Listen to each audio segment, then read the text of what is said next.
మన జిలేబీ చనిపోయిందంట. ఇది ఖచ్చితంగా ఆ వెల్లుల్లి పనే అయ్యుంటుంది.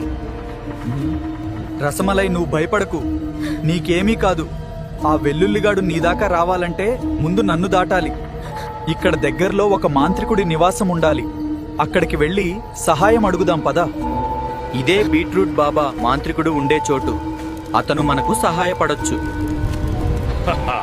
మీరు ఇక్కడికి వస్తారని నాకు ముందే తెలుసు. మీకు ఒక పెద్ద ఆపద పొంచి ఉంది. మమ్మల్ని మీరే ఎలాగైనా కాపాడాలి. ఇప్పుడు ఏం చేయాలో మీరే చెప్పండి. ఆ వెల్లుల్లిగాడు మామూలోడు కాదు. జైలు నుంచి బయటికొచ్చాక వాడు అఘోరాలతో కలిశాడు. ఎవరూ నన్ను ఆపలేరు. నా శక్తి ఇప్పుడు అపారం. వాడు ఇప్పుడు మనిషి కాదు, ఒంటి నిండా భూత ప్రేత పిశాచాలు నివాసం ఉంటున్న అఘోరాల్ని మించిన తంత్రికుడు. రస్మలై.